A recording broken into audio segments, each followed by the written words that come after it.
Neville Goddard, How to Pray and Manifest. At its core, Neville Goddard's message concerning prayer, specifically what it is and what it means to pray, is rooted in the realization that in order to pray correctly, one must pray from a place of have rather than have not. The practice of praying, contrary to how many of us have been taught, is as simple as assuming the feeling of the thing desired. Praying from a place of lack or having not is the main reason the overwhelming majority of prayers seemingly go unanswered. The truth is, they aren't ignored. They are merely self-fulfilled. According to Neville himself, prayer is the most wonderful experience man can have.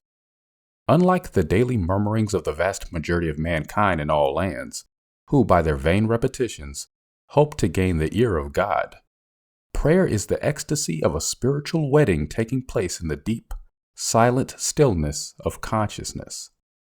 Praying, then, is recognizing yourself to be that which you desire to be, rather than begging God for that which you desire. If your prayer brings no response, there is something wrong with it. The fault generally lies in too much effort. Serious confusion arises when man identifies the state of prayer with an act of will. The sovereign rule is to make no effort. If this is observed, you will intuitively fall into the right attitude. It is not what you want that you attract. You attract what you believe to be true. Central to the process of prayer is cultivating a state of mind where one feels one already possesses the thing desired. Whether this thing be a tangible, a trait, or a sense of union with the divine, by using your imagination and ignoring what all of your physical senses may say to the contrary, assume it is already so in your imagination and mind. You must live in a state as if it were already so. According to Neville, once a state of mind is assumed in imagination, it is only a short period of time before the outer physical world begins to reflect the inner mental one. The 10 aspects of correct prayer, in Neville's own words. 1. Sleep. Carrying the action into sleep thickens fancy into fact. Once asleep, man has no freedom of choice. His entire slumber is dominated by his last waking concept of self. It follows, therefore, that he should always assume the feeling of accomplishment and satisfaction before he retires in sleep. Use this interval preceding sleep wisely. Assume the feeling of your wish fulfilled and go to sleep in this mood. Then, while deep asleep in a dimensionally larger world, you will see and play the parts you will later repeat on earth. 2. Meditation. It is a state in which you are conscious and quite able to move or open your eyes, but have no desire to do so. In fact, the greater energies of the mind seldom break forth, save when the body is stilled and the door of the senses closed to the objective world. Drowsiness facilitates change because it favors attention without effort. But it must not be pushed to the state of sleep, for then you are no longer able to control your movements. The most effective way to embody a desire is to assume the feeling of the wish fulfilled and then, in relaxed and drowsy state, repeat a short phrase over and over again like a lullaby. Say, "Thank you, thank you, thank you," as though you were addressing a higher power, thanking him for giving you your desire. Your future is best changed when you control your thoughts while in a state akin to sleep, for then effort is reduced to its minimum. In that state, your attention is relaxed, yet controlled, within the feeling without being forced or using effort. Imagination, not willpower, will create reality. With the body immobilized, feel the greater you come out of your physical body and perform the proposed motion. If you are going to walk, do not see yourself do it, but feel you are walking. If you are going to climb stairs, feel yourself climbing. My third way of praying is simply to feel thankful. If I want something either for myself or another, I immobilize the physical body, produce the state akin to sleep, and just feel happy and thankful. Having assumed the feeling of the wish fulfilled, with my mind dominated by this single sensation, I go to sleep. 3. Visualization. Now, this is what I mean by spiritual sensation. Imagine that you are holding a rose in your hand. Smell it. Do you detect the odor of roses? Well, if the rose is not there, why is its fragrance in the air? Through spiritual sensation, that is, through imaginal sight, sound, scent, taste, and touch, you can give to the image sensory vividness. If you do this, all things will conspire to aid your harvesting, and upon reflection, you will see how subtle were the threads that led to your goal.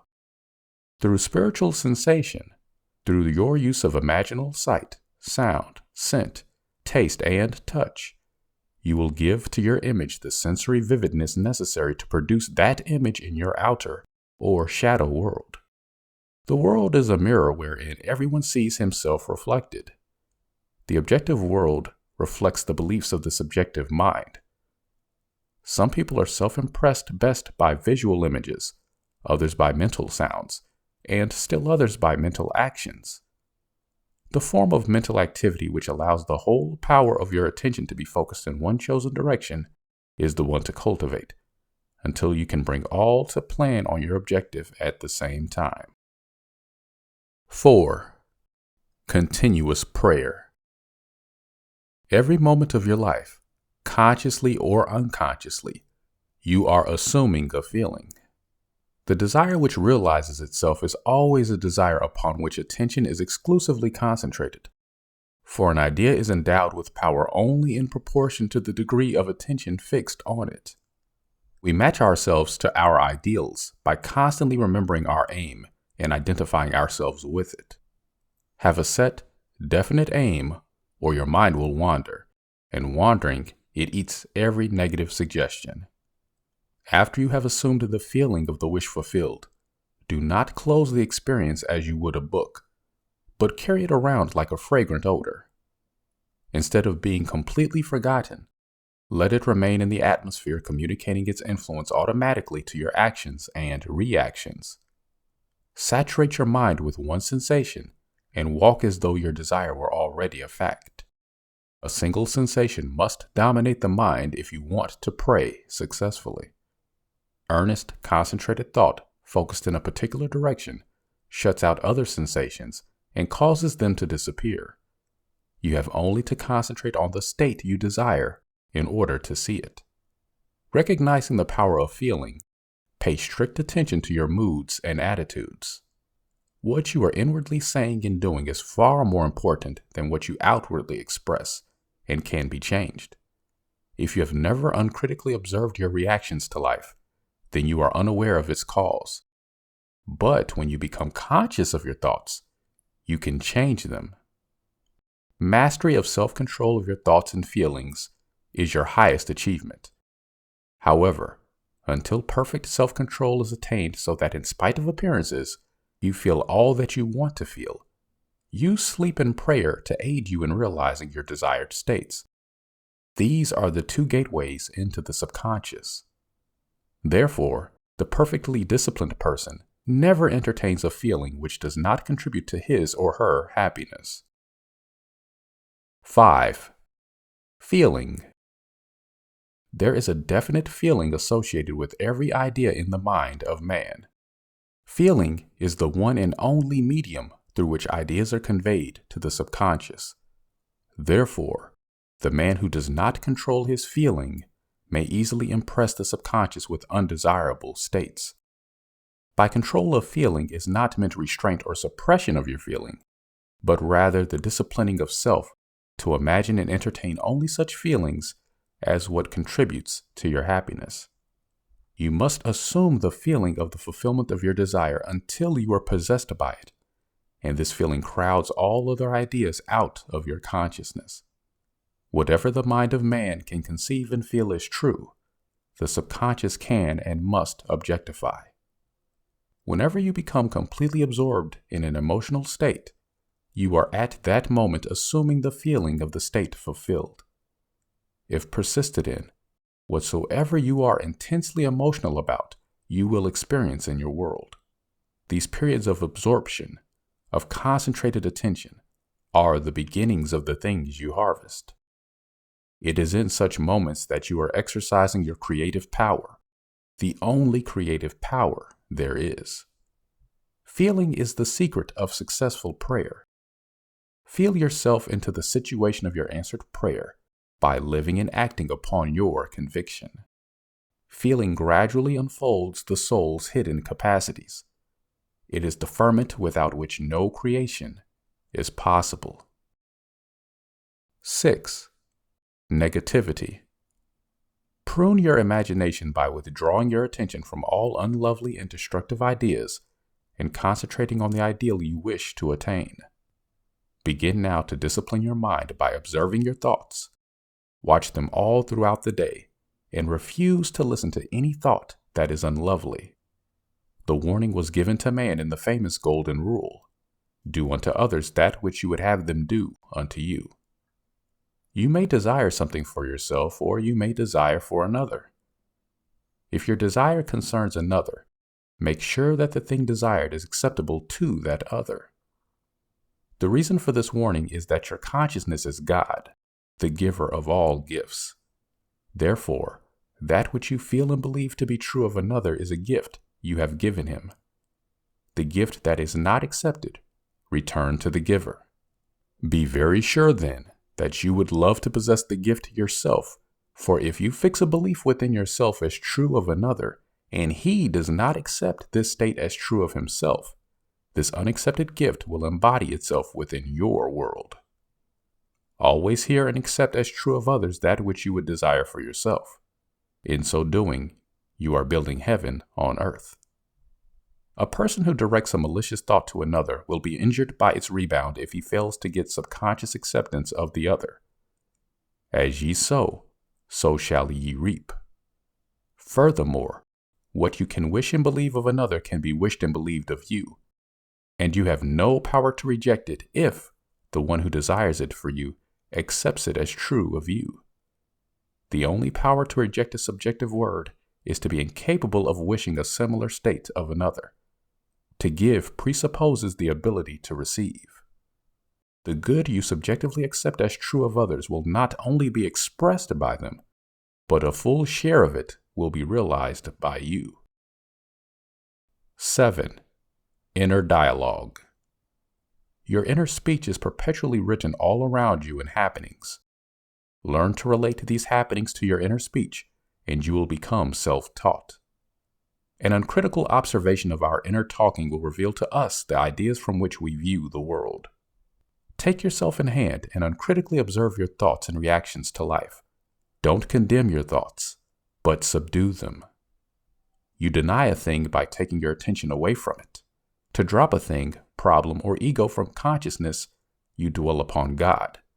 God being I am.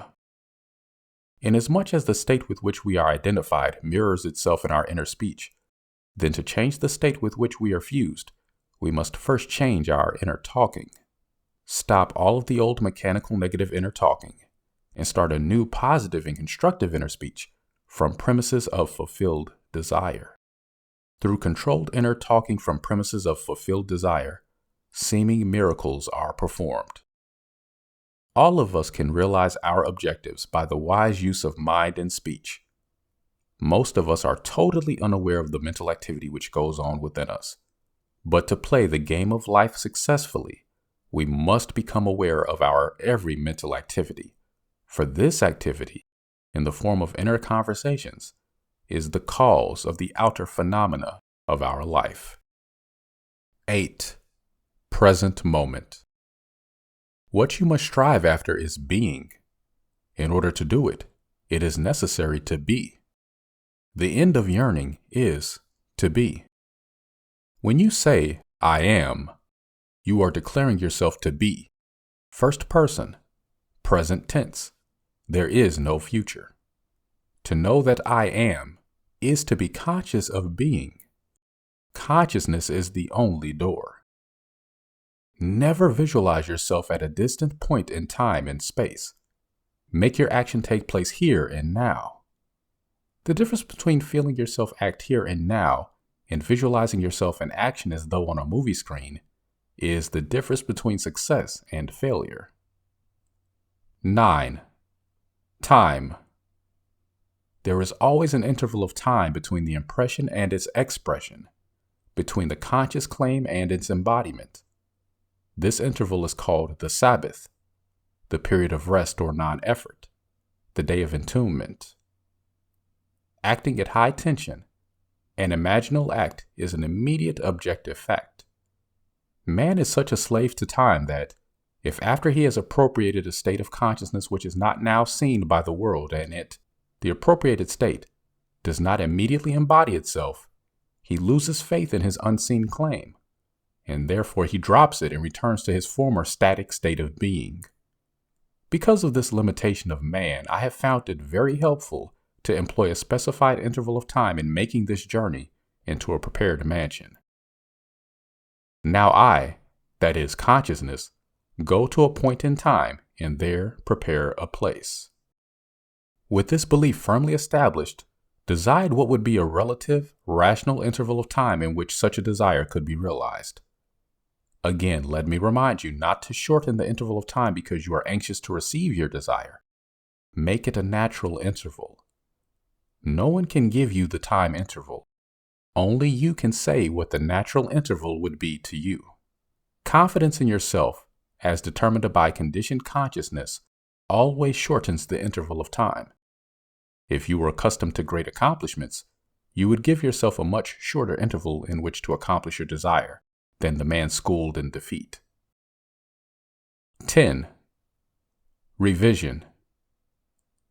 In the evening, review all the episodes, events, conversations, and meetings of your day. As you recall them, rewrite those you wish changed. This is done by revising the event, conversation, or meeting. Revise each scene until it becomes so real you feel you are actually experiencing it. You will discover that, as you revise your days, your tomorrows change. People who disappointed you today will encourage you tomorrow because you have changed their nature. Having changed the seeming other, he will bear witness to the change which took place in you. Closing thoughts. Let's say, hypothetically, you've gotten everything you thought you wanted in life and still feel like something is missing. At some point, you will start to realize fulfillment doesn't come from anything outside yourself. Here are some thoughts worthy of reflection. As long as you are born of the flesh, you have to suffer. This is the way of the flesh. Do not try to improve your life.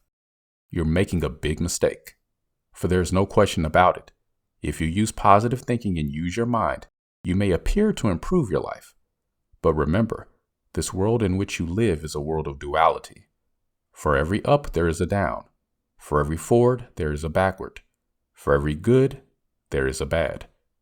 Therefore, whatever improvement comes in your life, it will last for a while, then it will subside, then you will become miserable again.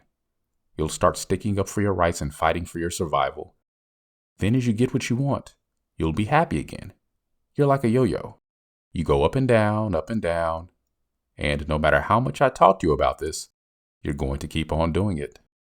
But if you put your energy into it, and you practice it every chance you get, and you put this first in your life, you will see amazing results. Amazing results. But you have to put it first in your life. Think right now, what is first in your life? Don't tell me, but just think. What comes first in your life? And can you take it with you when you die? Robert Adams from Silence of the Heart. Our true purpose is something greater than success in the material world. In the early stages, your every venture will be successful.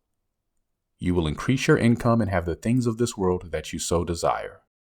But after a while, you will realize that they are only toys to amuse you until the Spirit of Christ awakens from within. Then you will know you are not here to amass a fortune, but to redeem society. The ultimate goal is union with the divine, or to awaken the Christ within. Tame the violence that is housed in you. Transcend it.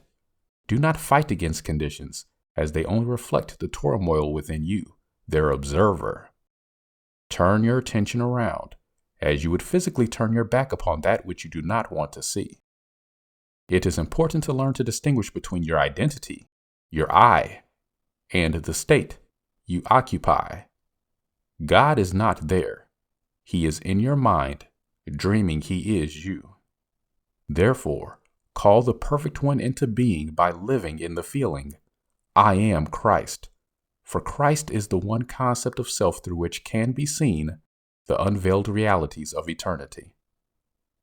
Instead of believing in God or in Jesus, believe you are God or you are Jesus. Unconditioned consciousness is God, the one and only reality. By unconditioned consciousness is meant a sense of awareness, a sense of knowing that I am, apart from knowing who I am.